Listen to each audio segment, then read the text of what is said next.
Hello my dear students, how are you all? Question number 3.12. A ball is dropped from a height of 90 meter on a floor. 90 meter height से एक ball drop की जाती है और कहा गया है कि at each collision with the floor the ball losses 1/10 of its speed, कि जैसे ही बॉल फ्लोर को कोलाइड करेगी वो अपनी स्पीड 1/10 लॉस कर देगी. Plot the speed time graph of its motion between time 0 to 12 second. तो आपने क्या करना है, स्पीड टाइम ग्राफ ड्रॉ करना है बिटवीन 0 सेकेंड टू 12 सेकेंड. तो चलिए ट्राई करते हैं, सॉल्व करते हैं क्वेश्चन को.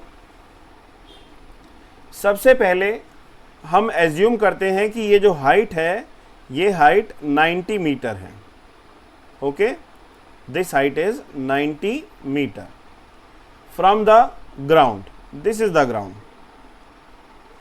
And there is the ball. यहां पर बॉल है, ठीक है, ये बॉल है.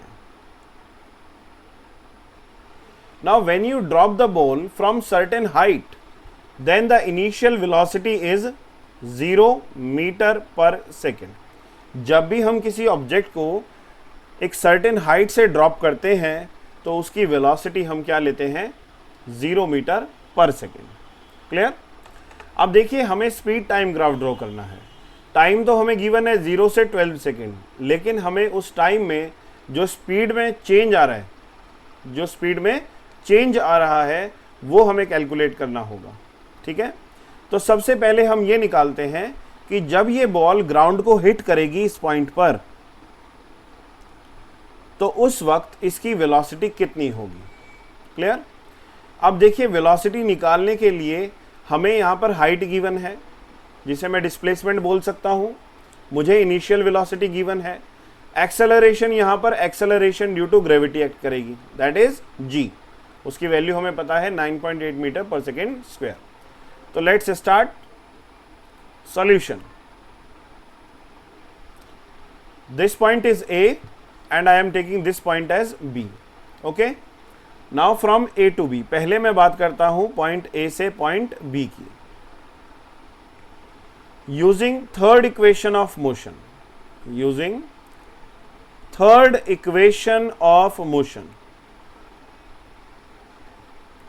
Now what is third equation of motion? Third equation of motion is v square minus u square equal to 2as. यहां पर जो वेलोसिटी बॉल अटेन करेगी, स्पीड अटेन करेगी, उसको हमने मान लिया v1. तो मैं यहां पे लिख देता हूं v1. Clear? Now v1 square is equal to initial velocity 0, so minus 0 square 2 into what is the acceleration? Acceleration is minus 9.8 meter per second square. Displacement is minus 90 meter. हमने डिस्प्लेसमेंट को negative इसलिए लिया क्योंकि जो body है वो downward direction में fall कर रही है, इन दिस डायरेक्शन, और माइनस वाई एक्सिस में जो डिस्प्लेसमेंट की डायरेक्शन होगी वो नेगेटिव होगी. ठीक है, और एक्सेलरेशन ड्यू टू ग्रेविटी हमेशा नेगेटिव होता है, it never be positive according to NCERT also. NCERT में भी आर्टिकल दिया हुआ है, पढ़िए इसको. So V1 is equal to minus minus plus, so it is 2 into 90, that is 180 multiply by 9.8. Clear?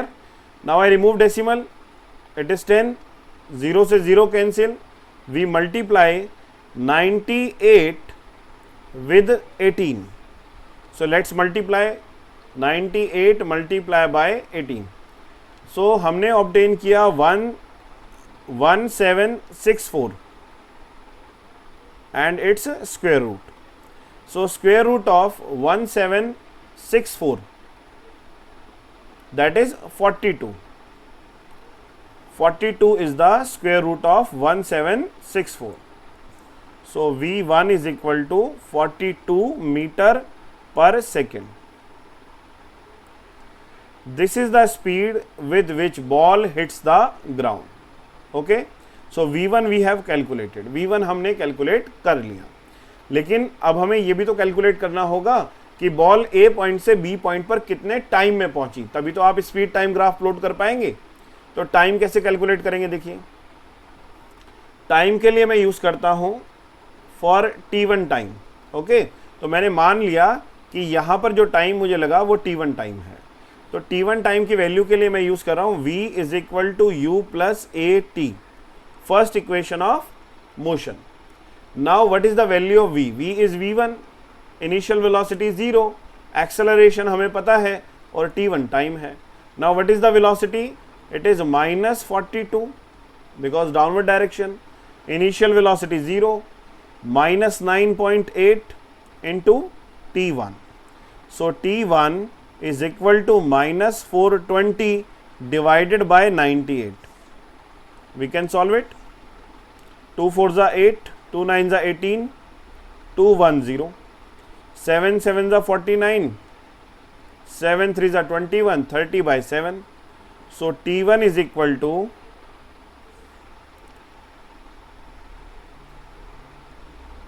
7 4s are 28,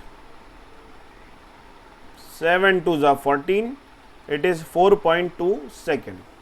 Okay, 7 4s are 28 and 7 2s are 14. ठीक है, 4.2 second is the time taken. So in 4.2 second the ball will reach to point B from point A. This time we have calculated. Time पता चल गया, speed पता चल गई, हमने 12 second में से 4.2 सेकंड का सफर तय कर लिया।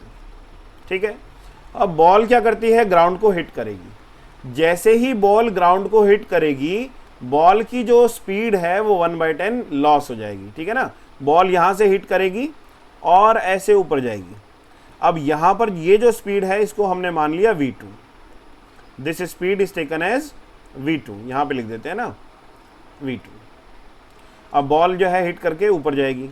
अब ये जैसे टॉप मोस्ट पॉइंट पर बॉल जाएगी, यहां पर इसकी वेलोसिटी फिर से क्या हो जाएगी, 0 मीटर पर सेकेंड। हाईएस्ट पॉइंट पे वेलोसिटी क्या हो जाएगी, 0 मीटर पर second. Now we try to calculate the value of v2। तो v2 की वैल्यू भी निकाल लेते हैं। चलिए,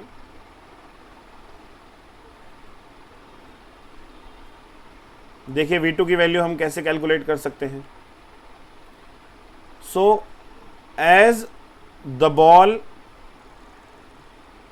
hits the ground, as the ball hits the ground or floor, it loses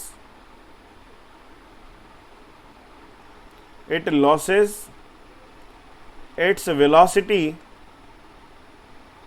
by 1/10 of initial velocity. It is given in the question. It loses 1/10 of its initial velocity. So what is the value of v2? v2 is equal to v1 minus 1/10 of v1. Clear? v2 is equal to v1 minus 1/10 of v1, क्योंकि वो अपनी speed को 1/10 loss कर रहा है। जब ये loss कर रहा है तो देखिए कितना आएगा, 9/10 of v1 आ गया। Is it correct? 9/10 of v1. And what is the value of v1? अभी हमने कैलकुलेट किया 42। So v2 is equal to 9 into 4.2। जब हम इसको सॉल्व करेंगे तो हमें v2 की वैल्यू पता चल जाएगी। 9 2 ज़ा 18, इट इज 37.8 मीटर पर second. This is the value of v2। सो देखिए यहाँ पर जो खुशखबरी है वो ये है कि हमें v2 की वैल्यू भी पता चल गई, v3 की वैल्यू हमें पता है। ठीक है, तो अब हमें क्या फाइंड करना है, टाइम टेकन। अब हम निकालेंगे t2 टाइम, कि कितने टाइम में बॉल B से C पॉइंट तक पहुंचती है। ठीक है, so we calculate the time taken from B to C। Now next is, मैं इक्वेशन नंबर डाल देता हूं ताकि आपको इसमें कुछ कंफ्यूजन ना हो। ये है हमारा फर्स्ट पॉइंट जो हमने सॉल्व किया, उसके बाद हमने टाइम कैलकुलेट किया, ये हमारा सेकेंड पॉइंट है। उसके बाद हमने v2 कैलकुलेट किया, ये हमारा थर्ड पॉइंट है। ठीक है, अब देखिए, अब हम कैलकुलेट करेंगे time. Now from B to C. अब बी से सी की बात करते हैं, ठीक है। Now use equation first, using first equation v is equal to u plus A t, t is t2। Initial velocity के प्लेस पर हम क्या लेंगे, देखिए यहां पर रिप्लेस करके दिखाता हूं वेरिएबल आपको। फाइनल वेलोसिटी c पॉइंट पर v3 है, इनिशियल वेलोसिटी b पॉइंट पर v2 है, एक्सेलरेशन हमें अभी पता है -g -9.8 एंड टाइम हमें t2 लिया, ठीक है। तो हमारा जो टारगेट है वो क्या है, हमारा टारगेट है t2 कैलकुलेट करना। तो कर देते हैं कैलकुलेट। v3 की वैल्यू है 0, v2 हमने अभी फाइंड किया कितना 37.8 -9.8 into t2, so it is -37.8 equal to -9.8 into t2। Negative से नेगेटिव कैंसिल कर दीजिए और इसको डिवाइड कर दीजिए, so t2 is equal to 378 divided by 98, decimal से डेसिमल फुर हो गया, ठीक है। अब 378 को 98 से डिवाइड कर देते हैं जी। तो देखिए 378 डिवाइडेड बाय 98, रिजल्ट आया जी 3.85, 3.85। सो 3.85 सेकेंड में बॉल आपकी बी पॉइंट से पहुंच जाएगी सी पॉइंट तक। ये सफ़र हमने तय किया, T2 की वैल्यू हमें पता चल गई। चलिए ठीक है, मज़ा आ रहा है, समझ में आ रहा है, सब कुछ कॉन्सेप्ट क्लियर होना चाहिए, समझ में आना बहुत ज़रूरी है, ठीक है ना, रटना नहीं है। अब देखिए सी पॉइंट तक पहुंच गए, अब बॉल क्या करेगी, सी पॉइंट से वापस ग्राउंड पे आएगी, सी पॉइंट से वापस ग्राउंड पे आएगी। ये भी हमें पता है जितना टाइम बॉल को बी पॉइंट से सी पॉइंट जाने में लगा, उतना ही टाइम बॉल को सी पॉइंट से बी पॉइंट तक आने में लगा। तो यहाँ पर भी वही टाइम लगा t3। इसका मतलब यह है कि t3 और t2 की वैल्यू सेम है, ठीक है जी। t2 equal to t3 3.85 second, the time taken is same. Okay, now we find out. तो कितने सेकेंड का हमने सफ़र तय किया, देखिए टोटल सफ़र जो हमने तय किया, total time t1 plus t2 plus t3। t1 हमारा आया 4.2, t2 आया 3.85, फिर आया 3.85। कितना हुआ ये प्लस कर लेते हैं, 5 5 10 1 8 8 16 1 17 2 19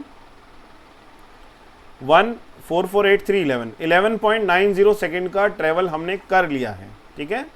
अब हम क्या करते हैं, अब हम ये फाइंड करते हैं कि जब ग्राउंड ने फ्लोर को हिट किया तो कितनी वेलोसिटी से, कितनी स्पीड से हिट किया, ठीक है। अब हमें ये स्पीड कैलकुलेट करनी है, कौन सी, दिस वन। इसको मैं मान लेता हूं v4। v4 कैलकुलेट करना है, टाइम गिवन है, इनिशियल वेलोसिटी गिवन है, तो सॉल्व कर देते हैं।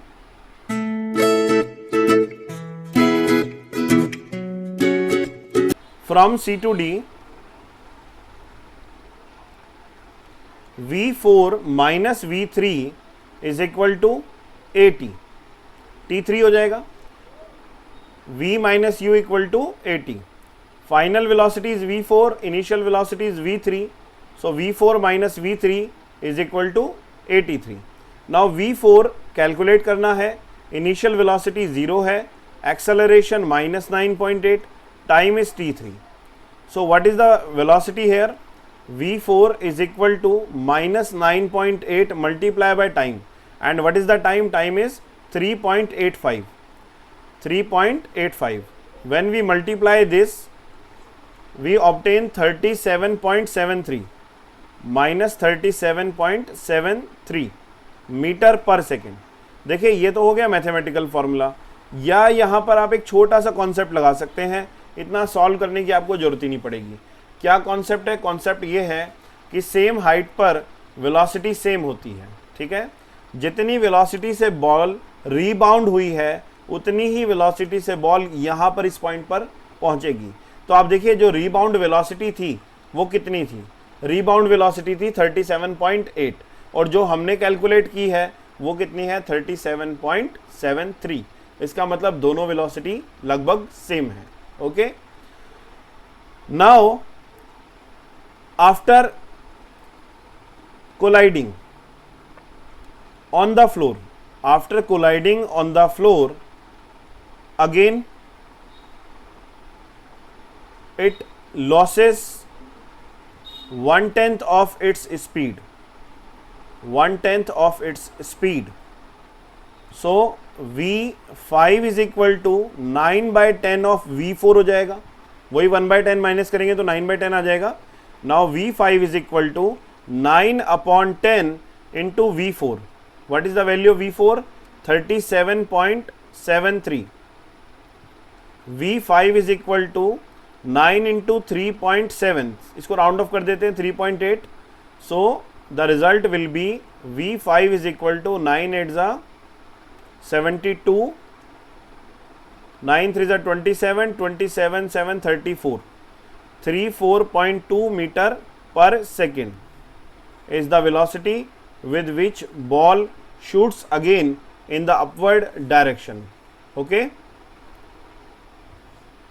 so this is the V5. Now we solved up to 11.9 second or 12 second. Now it is the time to draw the graph. Let us draw the graph for this. So what is the time 1? Time 1, T1 is 4.2 second, T2 is 3.85 second, T3 is 3.85 second. Okay, now what is the speed? First speed is 42 meter per second, second speed V2, V1 is 42 and V2 is 37.8. V2 is 37.8 meter per second, V3 is 0 meter per second and V4 again 37.8 meter per second and V5 is 34.2 meter per second. Let me check first what is the value of V4 which we have obtained. Yes, the value of V4 is 37.73, the value of V2 is 37.8 and the value of V3 is 0. Okay, from the diagram you can visualize the value of V3 is equal to 0.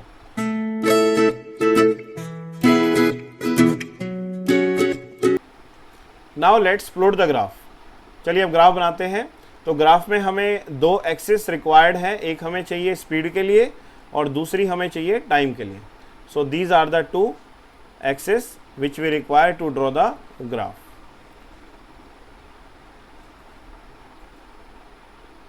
Okay, now this is the origin and here I am representing the time in second and here I am representing the speed in meter per second, like this. Now I am going to divide it in the intervals. So intervals में इसको हम divide करेंगे. ये देखिए, ये हमने intervals में इसको division किया.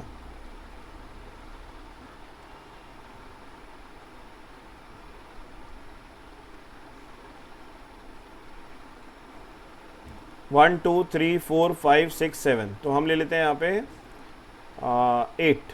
8 1 ज़ा 8, 8 2 ज़ा 16, 8 3 ज़ा 24, 8 4 ज़ा 32, 8 5 ज़ा 40, 8 6 ज़ा 48 एंड 8 7 ज़ा 56. यहाँ पर ले लेते हैं 2 सेकेंड, 4 6 8 10 12 14. सो ये हो गया टाइम इन सेकेंड और ये हो गया स्पीड इन मीटर पर सेकेंड. ठीक है, आप देखिए ज़ीरो टाइम पर तो इनिशियल वेलोसिटी ज़ीरो है. उसके बाद 4.2 सेकेंड में बॉल ने कितनी स्पीड अटेन की, दैट इज़ 42 मीटर पर सेकेंड इन 4.2 सेकेंड. तो यहाँ पर 4.2 मैं मार्क करता हूँ, ये देखिए 4.2 और यहाँ पर 42. सो 42 यहाँ पर कहीं पे आएगा. अगर हम इन दोनों पॉइंट्स को ज्वाइन करें कोऑर्डिनेट्स को, so this is the graph. ठीक है, यहां पर बॉल ने 42 मीटर पर सेकेंड स्पीड अटेन की इन 4.2 सेकेंड. उसके बाद क्या होता है, बॉल अपनी स्पीड 1/10 लॉस कर देती है और 1/10 लॉस होने के बाद जो उसकी स्पीड होती है वो है 37.8 मीटर पर सेकेंड. यहाँ पर 1/10 इसने लॉस किया तो ये 37.8 मीटर पर सेकेंड आ जाएगा। ये देखिए, ये उसने स्पीड अपनी लॉस कर दी। ठीक है, लॉस करने के बाद बॉल जो है अपवर्ड डायरेक्शन में, ये देखिए डायग्राम में देखते हैं, बॉल यहाँ से अपवर्ड डायरेक्शन में मूव करती है और यहाँ से यहाँ तक आने में उसे टाइम लगा t2 और स्पीड उसने अटेन की 0। तो t2 टाइम की वैल्यू हमें पता है कितनी है, 3.85। सो इन 3.85 सेकेंड बॉल अटेन्स 0 स्पीड। तो यहाँ तक हमारा कितना था 4.2 में हमने 3.85 ऐड कर दिया। सो ये आ गया 8 to 10 8.05। ओके, 8.05। सो यहाँ पर आ गया 8.05। सो इन 3.85 सेकेंड बॉल अटेन्स 0 स्पीड। अब स्पीड इस बॉल की 0 हो गई। ठीक है, अब बॉल कौन से पॉइंट पे है, बॉल है पॉइंट सी पे। अब बॉल सी पॉइंट से वापस आएगी डी पॉइंट पे, कितने टाइम में, t3 टाइम में। तो चलिए देखते हैं। अब t3 टाइम कितना है, 3.85 सेकेंड, सेम टाइम। अब 8 में 3.85 और ऐड कर दीजिए, ये हो गया 0, 11.90 सेकेंड। सो 11.90 सेकेंड, 10, 11, 12, यहाँ पर आएगा 11.90 सेकेंड, ये हो गया, this is 11.90 second. So 11.90 second में बॉल जो है वो आपकी हाईएस्ट पॉइंट पर पहुंचती है और अटेन करती है 37.8। अब यहाँ पर देखिए 37.8 कहाँ पे आएगा, 32 और 40 के बीच में, यहाँ पे कहीं पे आ गया 37.8। ये हमने ज्वाइन कर दिया और इसको ज्वाइन कर दिया। अब इन दोनों पॉइंट्स को हम ज्वाइन कर देंगे, ये देखिए। ठीक है, अब यहाँ पर फिर बॉल अपनी 1/10 स्पीड को लॉस कर देगी और 1/10 लॉस करने के बाद ये हो जाएगा 34.2। सो मान लेते हैं यहाँ पर 34.2 है, इतना लॉस कर दिया, उसके बाद दोबारा 0 अटेन करेगी। तो ये हमारा जो क्वेश्चन है बहुत ही इंटरेस्टिंग क्वेश्चन है, बहुत हमने इसमें सीखा भी है ना, और बहुत हमने ग्राफ, देखिए ग्राफ प्लॉट करना सीख लिया, इक्वेशंस ऑफ मोशन का यूज़ करना सीखा, और उसके बाद हमने एक्सेलरेशन ड्यू टू ग्रेविटी का यूज़ किया। So there are number of concepts. So I hope you understood this. Like, share and subscribe your loving channel Physics Love and press the notification bell to get all the notifications on time। और जुड़े रहिए हमसे। Thank you, bye bye, जय हिंद, जय भारत।